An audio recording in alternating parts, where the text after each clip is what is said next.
I am so glad you convinced me that the family car should be the Defender 110. It is so beautiful inside. It's so comfortable, and it just feels indestructible. Yes, it really is. I've been waiting a long time for the new model to come out. The Defender 110, I'm telling you, it's my favorite car of all times. It's my third one.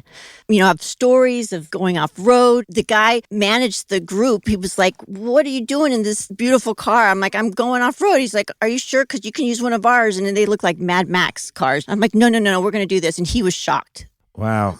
Well, it's great because the Defender has been reimagined for 21st century adventure, and its unparalleled off-road ability, as well as its robust interior, are invaluable whether you're headed towards uncharted territory or just a weekend of exploration. The Defender 110 tackles challenging surroundings with absolute confidence. The SUV conveys strength outside and in, featuring peerless technology like an intuitive driver display and an award-winning infotainment system. That's my favorite part, to keep you connected no matter where the journey takes you.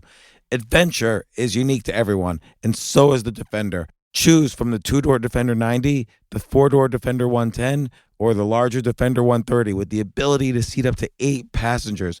You'll find uncompromising performance in all three. So pack up and go even further with the Defender 110. Learn more at LandRoverUSA.com/Defender. Sometimes it takes a different approach to help you unlock your true potential. Capella University's game-changing FlexPath format helps you learn at your own pace and fit earning a degree into your life. From before you enroll to after you graduate, you'll be supported by people who are invested in your success so you can pursue your goals knowing that help is available if you need it. Imagine your future differently at capella.edu.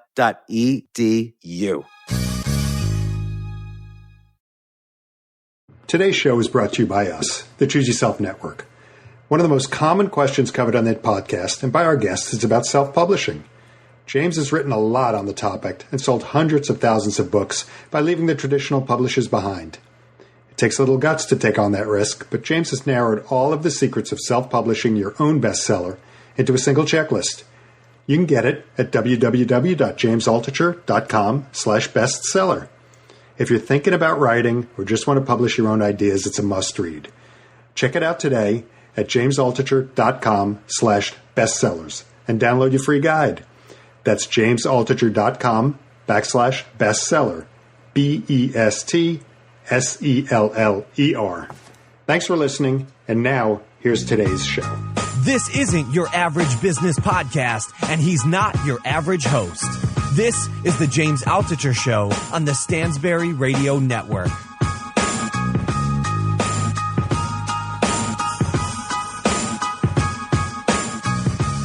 So, Luther, before I introduce you, I just want to say thanks. There was like a miscommunication, and somehow we didn't communicate, and then you drove all the way back home to get onto this podcast, and so I really appreciate that.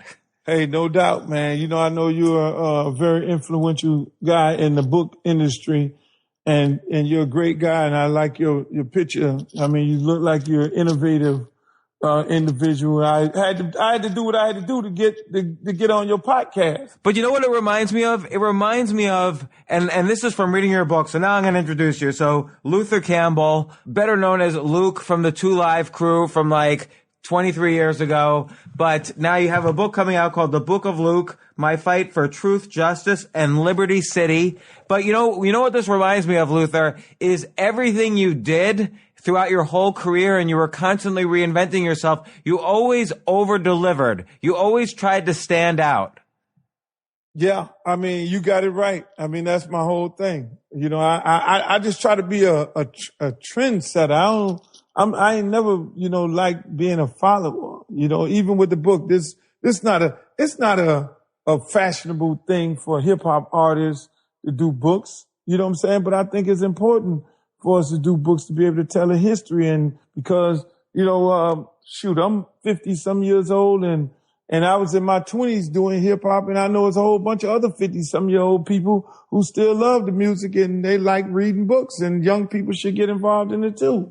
Well, I've been following hip hop since the mid 80s, and I didn't even know all of the stuff you say here in the book. But, one thing I want to focus on, before we get into the Two Live Crew stuff, which is obviously important, and you're probably tired of talking about it, but I'm really interested in before then, like when you were a DJ, and on page 71, you mentioned this, how you would bring in acts, like you would bring in the unknown Run DMC or Cool Mo D or whoever. You would bring them down to Miami. They had never even left New York before, and you would have them at your clubs performing. And you're right, that's how I became a real DJ. That's how I separated myself out. And I think that's a real lesson for everybody. Like, no matter what you're doing, figure out the ways to separate yourself out. Like, and how did you think to start doing this when nobody else was doing it? Yeah, I mean, it was just really, really important because just like you say, if you want to be, I was looking at it like, okay, hey, look, I'm playing these songs and these artists never came down here to perform, and I'm looking in the record crates and I'm at I got my records from a record pool director, and I'm looking through them and I'm like, okay, man, we're making these records hot. They're not playing hip hop on the radio. They're only playing in the dances, and we're basically breaking the records. I just said, hey, look, to make us different than the other groups that are DJs, we need to bring these guys down. So I just started, looking on the album cover, and back then you couldn't call an agency because they didn't have any agents. Yeah, how'd you get a hold of them? I would look on the record and I would see the telephone number of the record company, and then the telephone number would then hook me up with the manager of the artist, and then I contact the manager and say, hey, look, I'm playing your record down here and I want to bring you down. And before you know it, I had those guys on People Express was my favorite airline, because on People's Express, the guys would have to pay money on the airplane. They didn't have to buy a ticket before. You just get on the plane, and as you get on the plane, the lady walked down the aisle and say, give me the money. But I had majority of my artists who were coming to perform for me, they would get on the plane and they wouldn't have no money. They say, hey, look, you got to wait till the plane land to get the money from the promoter. And it'd be me and the police standing up there at the gate every time. That's funny. So it strikes me throughout this whole period and then afterwards that there's a common theme, is that you didn't want anyone else making decisions for you. So for instance, instead of just renting out a club, you would own the club. Instead of signing yourself up to a record label, you would own the record label. Instead of just listening to someone else's music as a DJ, you would create your own music. You would bring in the bands. And then finally, instead of just hiring Two Live Crew to perform, you joined and took over the rap group. So that's like a common theme, that you needed to own what you were doing instead of giving up rights to it. A large part of that was I was mostly forced into that. Because there was no hip hop in the South. There was no record labels in the South that was familiar with hip hop. And I, when I first, got hooked up with Two Live Crew, and when I brought them down a couple of times, just like I said in the book, and I went and took them to try and get record labels to sign them. I did not want to be in the music business, period. I wanted to be a promoter. I did not want to have anything to do with because I didn't know anything about it. When people started turning them down, then I had to get creative. What can make this group different? Okay, let me take the DJing thing that I do and become a hype guy in the group, and then we'll change everything that the group is doing. And I eventually ended up in the group. I had no desire to be in the group. So I had to do that from that standpoint. And just like you say, I'm trying to get a group away, sell them to somebody else. I was forced to say, okay, I like this music. I think it's going to be hit music. And then before you know it, I ended up becoming a record company. Now I'm a record executive. And so now everything that I had to do was because nobody believed in. It seemed like it was like, oh, I just want to do all these things because I want to be total in control. When I try to, do a record deal with another company, it's like, oh, hip hop in the South, oh, that's all bullshit. There's no such thing. So being a trailblazer and people not looking and knowing your vision, you kind of become forced to doing it yourself by saying, look, if they don't believe in it, I'll put my money into it, and then I'll try and do my best I can do. So again, though, you do what I'm starting to call the Luke technique, which is you separated yourself out. Like, so Two Live Crew was already an existing rap group, and you got involved, and then you could just see your brain working in the book. Like, how do you separate themselves out? Because, you know, New York has sort of had that claim of being the birth of hip hop. California was coming up with their style, which was like more gangster style. Miami, though, does have its own particular flavor. Like, what made you decide to bring Two Live Crew in the direction you did? Well, what I did, it just like you say, New York had its thing, Cali had its thing going on, and me being from Miami and saying, what I looked at it from the standpoint of back then, the hot shoes were Converse. And I said, if kids like Converse in Miami, New York, California, everywhere, then they just like the shoes. They like nice sneakers. So it wouldn't be a problem if I create a sound here in Miami and just introduce it to the world. People will hopefully like it. But how did you come up with the sound? Like, you changed the group. Miami. When I changed the group, just like you say, when you got the first Two Live Crew album, Two Live Crew single, one side of it was Revelation, and the other side of it was this song Beatbox. The guy who did Revelation, named Yuri Velot, he was the first conscious rapper. That was conscious music. He was the Two Live Crew. Then you had on the other side Chris doing the beatbox. Beatbox kind of came down the same lane of the music that we were playing, me as a DJ, at a little bit slower tempo, but we could speed it up. That was the hit song that we expanded on down here, what allowed me to bring them down here more to have shows and parties. So I kind of took that and say, listen, the songs that I am playing at my parties, because there were hot songs like Herman Kelly and Life, Dance to the Drummer's Beat. There were Mass Production. There were Brothers Johnson. There was Herbie Hancock. There was all these different up-tempo songs, Freedom, that we would play, that I then told Mr. Mix, here's a guy from California, you the producer. I want you to sample Mass Production, and we're going to do a song called Me So Horny. The first song, I'm sitting there looking at the TV, looking at Full Metal Jacket, and I said, well, we need to sample that song. We're going to put that in there, Me So Horny, and then we're going to go in the studio, tell the guys, write about your best horny experience. And that's how we would make the song. So this is totally great. So you basically took kind of this Miami party scene, which had a faster beat to the music you were playing. You took the songs, you combined them with this one line in Full Metal Jacket. You then had the producer kind of just think of the words that he would normally say, in conversation or whatever, and you made this song out of it. Yeah. And it became the biggest hit of Two Live Crew. And all of them. Every song I pretty much did, like, hey, look, I'm sitting there listening to Smoke on the Water because I'm a guy, I'm a DJ. And in Miami, there are certain songs that you DJ, unlike the James Brown and all the samples that they were sampling in New York and in Philly and in LA.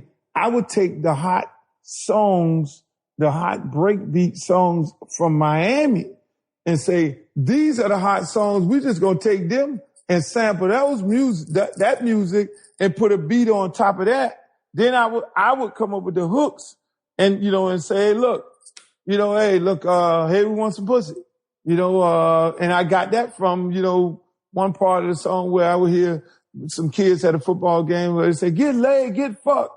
I'll take that and put it in a song. I would take, like Throw the D, the first Two Live Crew song. That song was a dance that we would do at our dances that separated us as DJs from the other DJ groups. There was two things that separated us.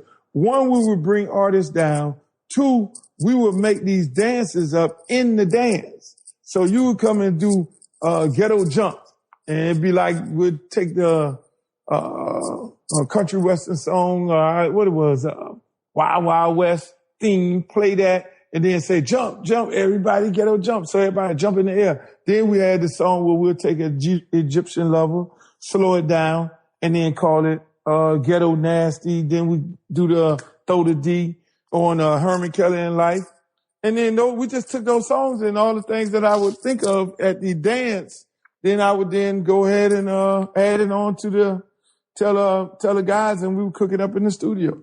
So at this point, like all the groups that you have been bringing down, what did they think of the albums you were putting out or the songs you were putting out at this point? The groups that I brought down? Let's say Russell Simmons. Like you would call up Russell Simmons and you would say, hey, Russell, check out this song. What would he say? Back then, I really wasn't talking to these guys like that. They would come, the artists would come to the dance because they would get ready to perform before, and they would listen to what we playing in there, and they would be all amazed. And they'd be like, man, you putting this stuff out? I'm like, yeah. And they would ask me, well, how you doing that? What label you on? You on CBS, Warner Brothers, Def Jam, or whoever? No. I go press this shit myself, and I go put it out. And they would take it for a joke. It was like a joke to them, more so than anything. It was like, you're not on Atlantic, you're not shit, basically. So it's like Atlantic convinced them there was some stigma to being your own label somehow. Well, they thought, being kids from New York and being the fact that they know, they could walk down the street and see Atlantic, Columbia, Capitol Records and all that. They could walk down the street being either from LA or New York. You could see these things there right in the front of you. Some of your brothers and sisters or cousins or uncles either work for these corporations. In Miami, that's different. So the goal for them was to be on one of those labels. And the goal for me was to try and sell the group to one of those labels. But then those labels would tell me, that's a bunch of bullshit. And so I had to then put the music out. So when those guys came down and they heard the songs and they saw people dancing and shit, they were more in amazed than anything. People like Red Alert and guys like that who looked at it, Egyptian Lover, and they were like, oh shit, Ice Cubes and all of them. I would bring them down. They would be like, whoa, man, this is some hot shit. But more so the New York groups were like, man, this some booty. This is some garbage. This ain't hip hop. And at the time they were young.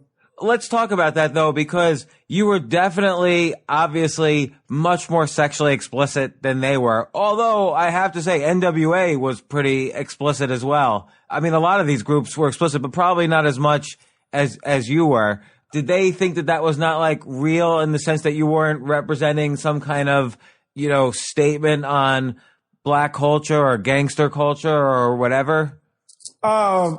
I mean, the NWAs, those guys of the world, I became great friends because we were all considered outcasts. Anybody that wasn't from New York at the time, you were considered as an outcast until I started getting friends like Red Alert and Funkmaster Flex and all these guys. The guys who I became friends with were guys who I had brought their artists down, but they were really managers. They had ended up becoming managers of these different groups. So I kind of had a better reputation and a better relationship with a lot of those guys, Marley Marl and all that kind of stuff like that, Mr. Magic.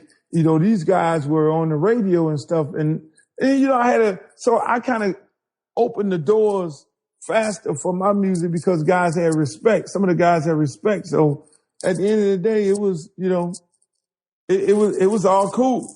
But you were the only, at that time, you were the only black-owned record label. You owned your own record label. So it probably gave you a lot more flexibility as to how you could market yourself, how you could, reinvest profits and so on.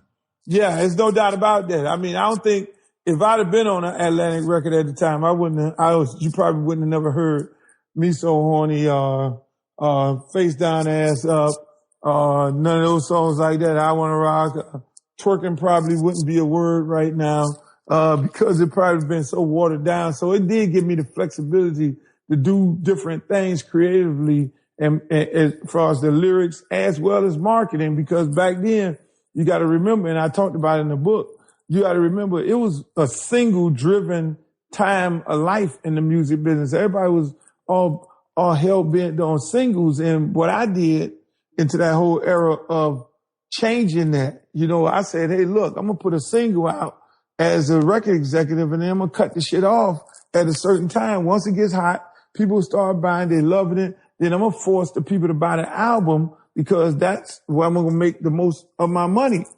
So when I did that, that kind of changed the whole business, and people started taking notice to that in the same way, like I talk about in the book, the whole marketing, my whole marketing strategy, guerrilla marketing, taking the approach like a person does a presidential campaign or a local campaign, using the street signs, using the flyers and the posters and stuff like that. I took that whole approach and approached that in selling my music. And that was the only way we were going to be able to do it. We had to be shocking.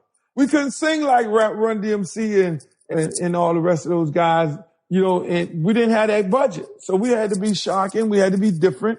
And I wanted to be different with our style of music and our style of look. People look at us like, oh, they on this album cover with girls on the beach in bikinis, but that's where we're from.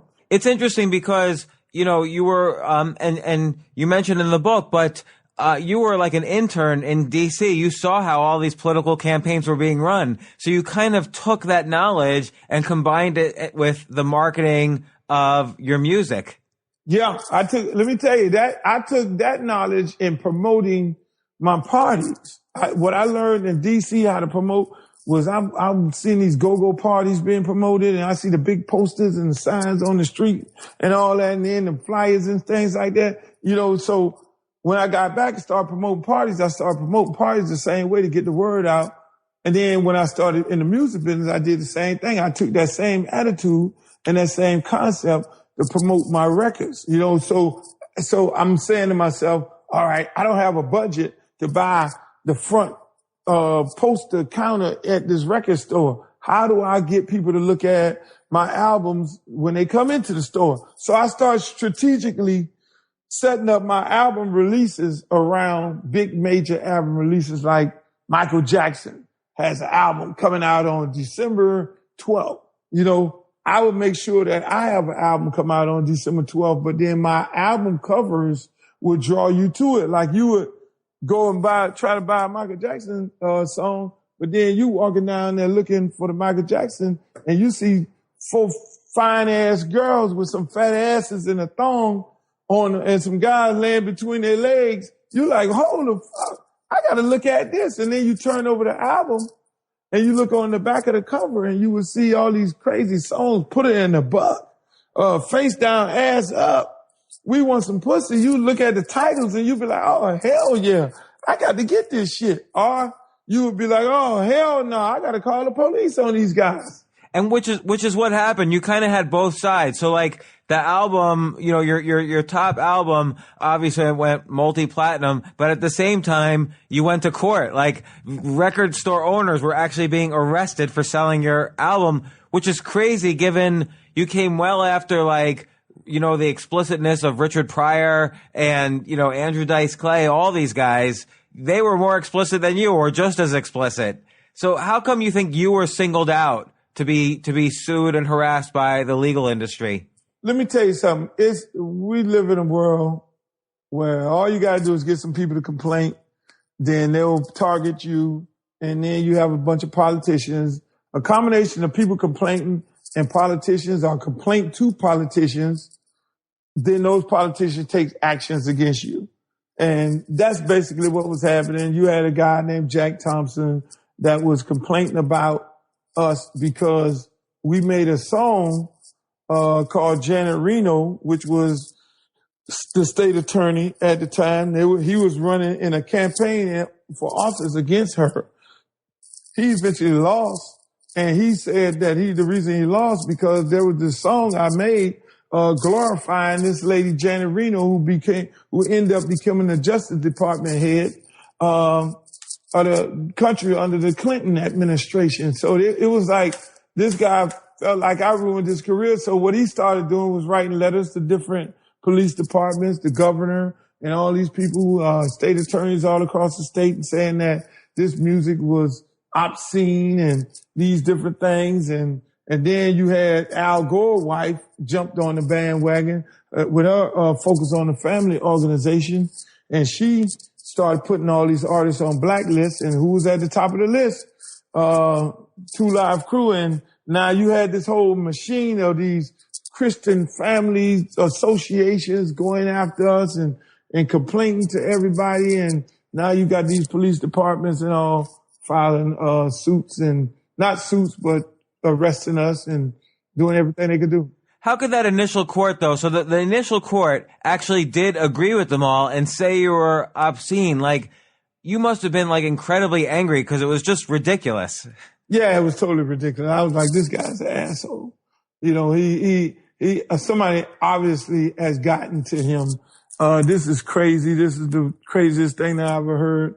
You know, and I just knew that it was going to be overturned on appeal, because it just wasn't right, because the test, which was, they call a Miller test, it was a 3-pronged test, based on a simple way to explain the test is, if there's adult material in the area, just like you mentioned, Dice Clays and all these different people of the world, if those things are being sold, if you got strip clubs, if you got people selling adult magazines, you got Playboy Channel running, then that's what society wants to hear in your particular jurisdiction. We obviously passed those tests, all those tests, and for him to then still find it obscene, which in my opinion was totally obscene. He was more obscene than the music. But I feel like you always, despite your unique way of getting into the industry and pursuing things, I always feel like people were like after you. Like, yeah, let me tell you. And on top of it, you got to understand, I'm taking sales away from these major industry guys. You know, now I'm not affiliated with a major record label, so you have that combination on top of it. You know, you got these guys who are affiliated with these major record labels that are now not selling records in the areas that I'm selling records in. You know, I'm taking those sales away from them. So you had a push from the industry as well to try and, dismantle me or keep me in court so long where they'll dilute me in that manner. But, I just kept the fight. And, while I was fighting, I was selling more records while we were in these fights, because then it became, a movement. And, I just kept doing that, but I always had to fight. It was always a fight, and, even up until this day now, it's always a fight. And that's why the book is named The Fight. It's the fight. Fight has to be in the title of the book. Cause then after this lawsuit was over, then Roy Orbison sued you for, Pretty Woman. Yeah. Even though it was clearly, like, you watch any video you ever do, it's all about fun and parody and so on. So you were clearly within the law, but Roy Orbison sued you for copyright infringement, and that you had to fight all the way up to the Supreme Court. I feel like you were all the time, and Michael Jackson filed a brief against you, speaking of Michael Jackson. Yeah, that was amazing. Michael Jackson, and, people don't know that to this day. Him and Dolly Parton filed a brief against me. I've always been fighting. Unfortunately, I mean, just like you say, fighting in every court in the land, for free speech, but it wasn't more so about free speech. It was more about, me being a, independent record company owner. I was getting it from all different areas and all different people. And so, I took it on. I wasn't going to stand down for anything. I could have saved millions of dollars and had millions of dollars in my account right now if I wouldn't have took on these different fights, if I'd have played the political game and just laid down. But that's just not me. I figure I came in this world with nothing. If I leave with nothing, I'm going to leave with my name, my dignity. I'm not going to lay down for anybody or anything. And that's just me. But let me ask you this, like, after the first lawsuit was over and you won and everything, I'm sure there must have been some big labels offering you production deals, the way you described how, Columbia would offer Def Jam a deal. I'm sure some labels must have been offering you deals. What deals did you turn down? No, I only got one deal, which was the Atlantic deal. what the record companies did do was they took my model and they created these LaFace records, the Def Jam records, all these different companies, these subsidiaries, because now the younger guys, the younger artists, they're seeing my fight, they're reading about it, and they're reading about this guy owning his own record label, and he got his own artist on the label, and he's an artist and a executive. So now all these guys wanted to do the same thing. So I kind of, changed the whole way the industry did business at that time. They didn't necessarily run after me. I went and I did a deal, which I talked about with Atlantic Records, and everybody but the guys who I did the deal with pretty much at Atlantic Records hated me. The Sylvia Rones and all the people that worked in her department, they all hated me. They wasn't going to work my records because I wasn't their cup of tea. I wasn't from New York. They felt like the guys like Mel Lewinner and Doug Morris and all of them, when they signed me, it was like, man, why you signing this dude here? He's the worst thing in the world and blah, blah, blah. And he's going to mess up hip hop because now they're going to make the South it's going to be about the South and all this. We don't want to work these records. So those were the deals. That deal was offered to me. And again, I just, when I did the deal, I went around there like a gentleman before I signed the contract, and I talked to Sylvia Rome, which a lot of people don't know.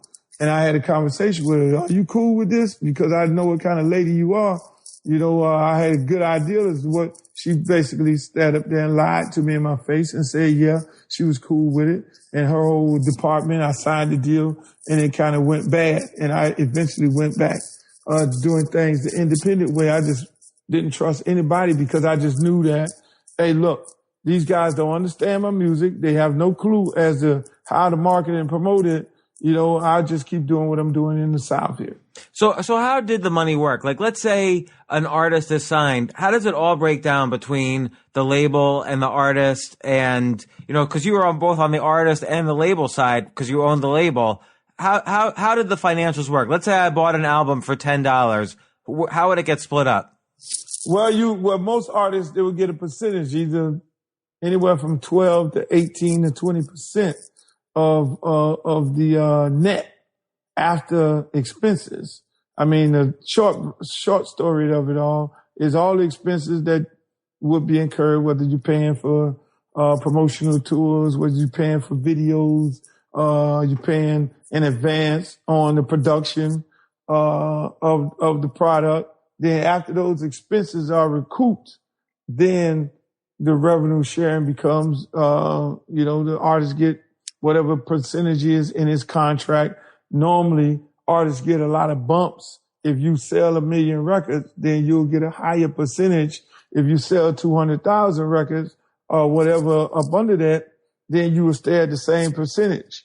You would get your advance. You would get, part of the advance. If you take and spend it all, then, into the studio, like a lot of these artists, we would tell them, hey, look, don't go in the studio and just stay in there all night with your homeboys because you're on the clock. That's money coming out your pocket. So the least amount of money that you spend in production, the more money going in your pocket as an advance for the artist. And that's basically the short and simple way of it all, how it all broke down. And so at your peak, how well did Luke Records do? Like in the peak year? Oh, in the peak year, we were doing anywhere from 15 to 20 million. That's great. So then you had kind of catastrophe happen because you were this independent owned label and you trusted maybe, or definitely the wrong people. You had a problem with your CFO. Yes. I had a guy, Joe Weinberger, working for me. And, I originally had a friend of mine who was my accountant, which was Dal Sharpton of Sharpton and Brinson, before I hired Weinberger. I hired Weinberger because I didn't want to get tax jacked up. I didn't want to lose my company like everybody else, lose it off taxes. And so I hired a tax attorney, which was him. And then eventually I ended up bringing him in as the in-house general counsel. of the company, and his job was to oversee the contracts and oversee all the finances of the company so we don't get jammed up. He then fired Sharpton, brought his friend in, this guy named Herman Moskowitz, as the accountant, and he brought him in to do reconciliation of the books and all that and things like that. And at the end of the day, make a long story short, a lot of monies were being paid to Weinberger. There was a lot of checks written to him, and, because, you could sign up to $2,000. Him and this other young lady named Debbie Bennett, who she didn't do anything wrong. She was just signing checks thinking that everything was authorized. They were signing checks going directly to Weinberger. And then at the same time, you mentioned a contract. I never had a contract with Two Live Crew. I never, we were never in a contract where I had to, where I was receiving royalties. I never took royalties from the group, never did a contract in the group. And before Weinberger, the group never had a contract with me. We were just doing everything on a homeboy way. We just splitting everything giving them all the money that was made. So when I really kind of noticed what was going on, was when I got into a lawsuit with this one Peter Jones, which later on I found out that Weinberger and the lawyer who was against me, they were college friends. And I lost that lawsuit, which was the most bizarre suit in the world because the guy only sold about 50,000 records, if that. All these guys are, in my opinion, in cahoots together to try and hijack my company. I lost that suit. Then at the same time, Weinberger, and this is in the court cases, he then went and told 3 creditors I wasn't going to pay them. 3 of my creditors, I wasn't going to pay them. And that they should then file an involuntary bankruptcy against me.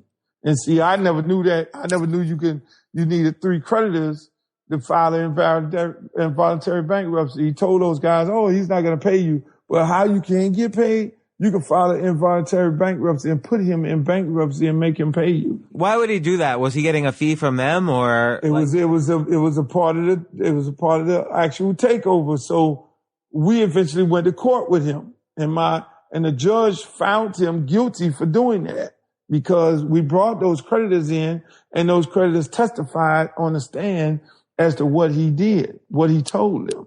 And so at the end of the day, then I ended up took in the involuntary bankruptcy, turned it into a bankruptcy.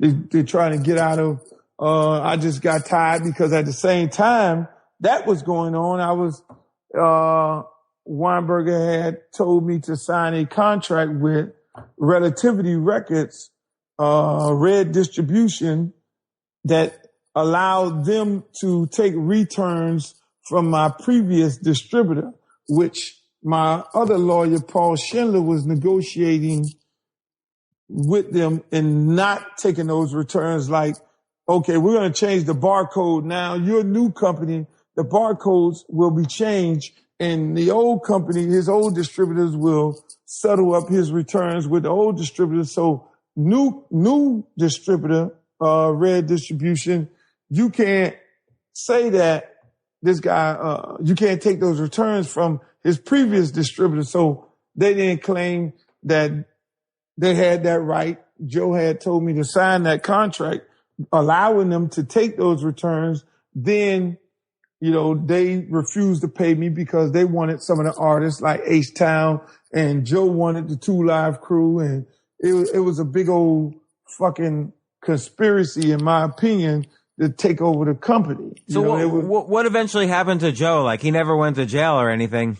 No, he never went to jail. What he did was he ended up stealing the Two Live Crew and that whole catalog. He purchased that. Relativity purchased what they wanted out of the bankruptcy, and at the end of the day, I paid my way out of the bankruptcy. He then, in order for him not to go to jail, in my opinion, he had to then take some of his money and do what he set out to do. He wanted to, own the Two Live Crew and the catalog. He wanted to, And that's what he eventually ended up doing. So out of all this, let me just ask you, like, personally, what was going through you? Like, were you scared or were you angry or what was happening personally to you? No, I wasn't scared. I was angry. Yes, I was angry because Were you sad? Not sad. Here's everything that I worked so hard for to build. And you hear these stories about, these guys coming in, and stealing your company and stealing your product and undermining your operation. And, I was a victim of it. And I looked at it and said, there's other companies of good, hardworking people, who win. Us creators, we're not lawyers. We're not accountants. We're not judges. We just do what we do and we do it best. But what we try to do is we try to hire people and put them in position. We try to do the smart, intelligent thing of putting people in those positions to be able to support the company and make sure that the company don't get taken over by the government, not necessarily a person. So these guys saw that, hey, look, this is a young guy. He's touring, he ain't no lawyer. He ain't no doctor. He's just bringing in guys to help run the company, do the right thing. And I thought those guys were doing the right thing. But when they looked at it, they saw a situation where they can do a hostile takeover of my company, which is what they did. So there were times that I wanted to go take a gun and shoot some of them in the head. But then what I did think, when I did come to those different points in my life, I said, look, you know what? Those guys ain't worth it. With them having my catalog, something that, in my opinion, they stole, they will live in eternal hell. They have to live with that every day that they have my catalog, that they're not paying my artists, and the way they got it, the way they did it, they got to live in eternal hell with that. So let them stay and suffer on earth with that. And that's the conclusion that I came to and why I never even did nothing to these guys. Because I had a real tough upbringing, and my upbringing said everything in my upbringing said go do something to them guys. But then I said, no, they're gonna have to live with that for the rest of their life. And I think right now, every day they're suffering by the money that they're making off my catalog and the things that I created, and they got to live with it. So now the company was bankrupt, but you didn't have to file personal bankruptcy. Like, did you still come out okay after, Oh, yeah, I came out okay. I mean, I got the stuff that I needed to get out of the bankruptcy. I always figured I'm a creator. I can make that shit all day. I mean, and out of the bankruptcy, what did I do? I discovered Trick Daddy. Then I discovered Pitbull. I discovered, I had a hot record, Scarred and Raise the Roof and all kind of other shit, So I just know that I'm a creative person. And then I always looked at it, I was like, okay, the guys who wanted to be with them, the H-Towns and the Two Live Crews of the world, now let's see if you can be creative without me, and to this day, I don't think none of those guys sold anything. Well, let's take an example like Pitbull. So you meet him, and what does a deal like that look like when you're kind of going to be his manager and agent or whatever? This is Pitbull was a thing. He fit what I like doing. I like creative people. I don't like studio manufactured people. So when I heard about this kid winning all these freestyle battles, he made my life complete. Because I'm a guy from Miami. I'm all about Miami. Everything that I do is about Miami, the music, the sound, the look, the album covers, the videos and all that. But I never had a Cuban rapper, being a heavy influence, heavy Cuban town here. I was like, man, I'm not complete unless I have a Cuban rapper, and DJ Laz, he was doing his thing over there. But then, when I saw this kid, I was like, he's going to make me complete. He's going to, I got R&B groups that's selling millions of records. They said I couldn't do that. I got Christmas albums. I got gospel albums. They said I couldn't do that. I did the explicit shit. I did that. Okay. I got JT Money doing regular hip hop shit. That's a big record. I'm doing my thing. I'm doing good. I say, what will make me complete if I find a a Cuban rapper, because at that time, Big Pun was hot. He's a Puerto Rican guy. He was hot in New York. You know what? I did just to interrupt. Sorry. I did the website for Big Pun actually back then. See what I'm saying? I used to work with Loud Records and Steve Rifkin. Exactly. And so when I saw that, I was like, look, I got to have a fucking Cuban rapper.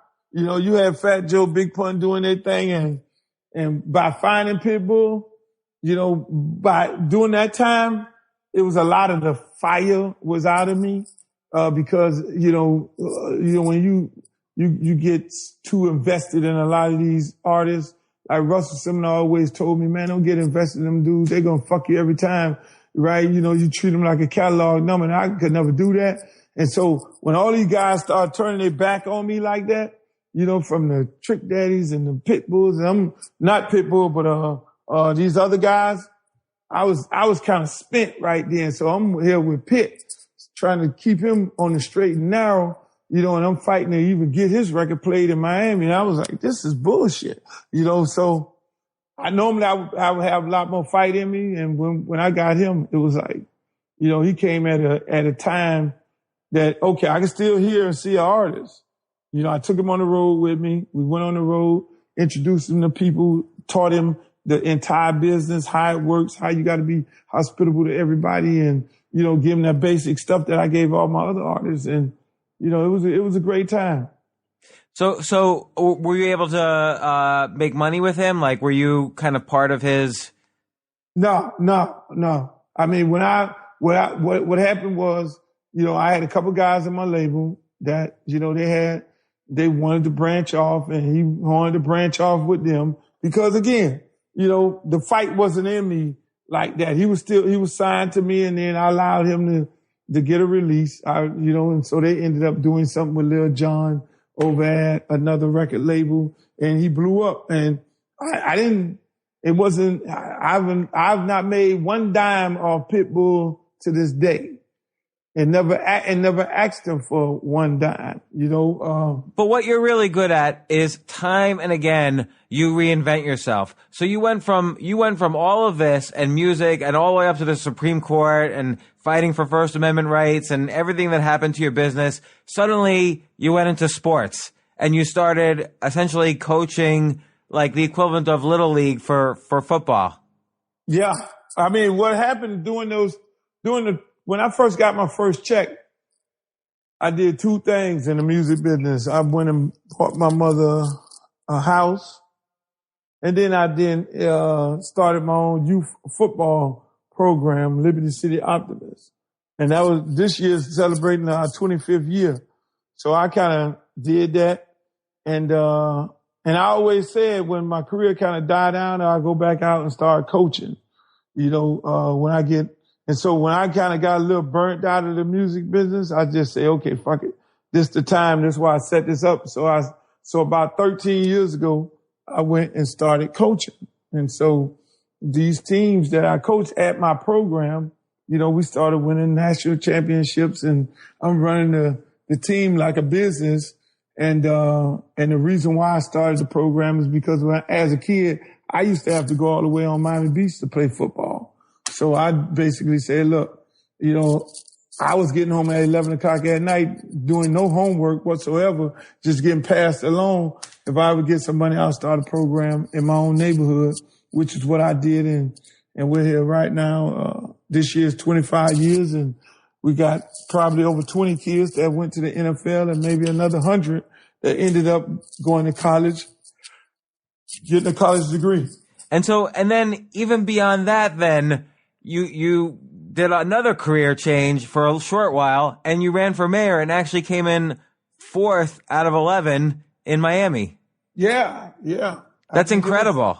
I was a close third place, out of, you know, just like you said, out of 11 people. And, a large part of that, you know, when I lost, I was pissed off. But, you know, people just automatically figured I would lose, and we would automatically figure we would lose. But I was fucking pissed to the highest festivity because I know, you know, I'm like, okay, you collected $5. You have $10,000, and these guys have $3 million. you're running a race with 10,000, and I said, I'm not going to take my own money and put in. This is going to be a $5 campaign, and I'm going to go around and I'm going to do the work. And so it was expected. It wasn't to be not expected to be in fourth, but be respectable, which we ended up becoming respectable. And to this day right now, people who did not vote for me tell me you need to run. Because when I went and I talked about the different issues in different town hall settings all around the town, which was great because, it gave me a chance to just meet people from different areas, different walks of life, different nationalities, and talk about the issues that they have concerns.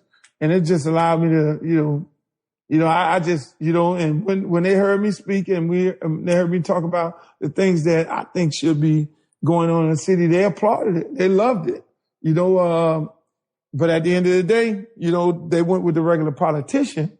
And to this day right now, they're all pissed off that they got this guy. It's hard to beat the machine, and you've constantly been fighting against the machine, and it's just really, really difficult. Yeah, it's hard to beat the machine. But you know what? You could always put some dents in it and you can make people think. Because when you fight against the machine, now if a quiet, if it's silent, they're allowed to do what they want to do. But if you then put some things in people's mind, then you put the pressure on the machine to either change or turn into fuckers.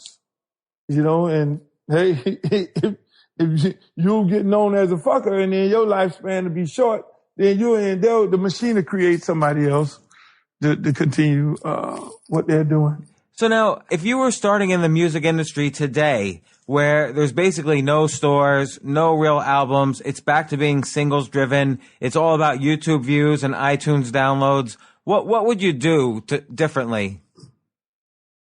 I mean, if I start up again, which I probably will next year, and develop a new talent, I think I fit great with this platform because it's the same platform that I used before.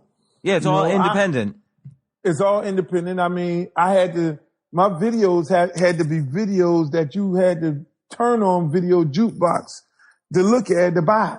I would call in to download your videos. You had to call in. So that fits perfect with me. The guerrilla marketing fits perfect for me, where your marketing has to be done more club driven than anything because the radio stations ain't really playing but 10 or 12 songs in a row. So it fits me better than a person who had to depend on the machine to then make or break them. My style of marketing and promoting and being a record executive, this is what it is. This is what it came to. So I would come and I would have a video that everybody would love, which would be a dance type video, because when you look at the dance songs, they're dancing and having fun. And I would have a sexually driven video. Now that sex is not as taboo as it is anymore, it would be more classy and tastefully done than what you would think it would be. So it's some things that I would do real creative that it wouldn't be difficult for me to get into the business and sell records. And I mean, the key to it all is the artist, whether or not the artist is a real artist or some manufactured artist. And when you got a real artist, you could take that artist and put him on a promotional tour and be able to sell himself, because of his personality and his artistical skills. Well, Luther, I really want to thank you for spending the time on this podcast with me. I really enjoyed your book. I want to say the title again, The Book of Luke by Luther Campbell, and the subtitle is My Fight for Truth, Justice, and Liberty City. You've done great stuff also for Liberty City. I think that's important to mention, and you talk about that in the book. And Liberty City's kind of the, I don't know how to say it, the rougher neighborhood in Miami that you grew up in. Yeah, man. People, need to, I mean, again, like I say, this is a whole nother fight because hip hop artists don't do books, and hip hop artists, when they do books, they don't normally do good. And so we're trying to break that another barrier down that people normally say, oh, hip hop artists, ain't nobody gonna buy the book because they don't read books. And I just think, people need to go out, purchase the book, and just show the world that, one is a hell of a book, but then at the end of the day, take another stigma away of how they associate.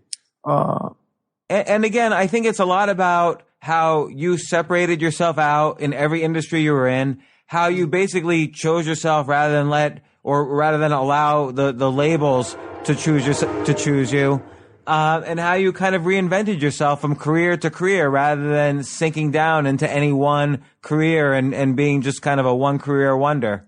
Exactly. Hey man, I appreciate it.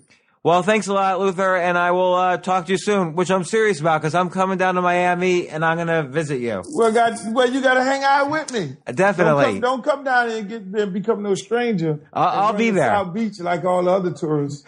No, I'll be there. I'll be right there. Okay, cool. Thanks, Luther. Bye. All right. For more from James, check out the James Altucher Show on the Stansberry Radio Network at stansberryradio.com and get yourself on the free insiders list today.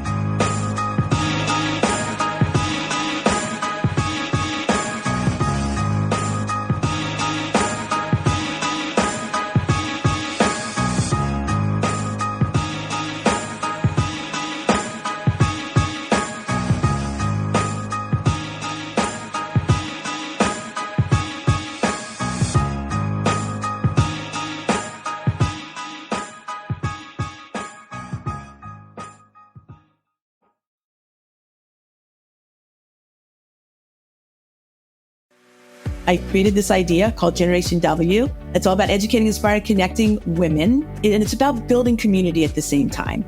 It's not like women are on some outpost somewhere, right? Just like no ethnic people are on some outpost there. People of color, right? We're all together. So if we learn how to appreciate each other, we elevate one, we elevate us all.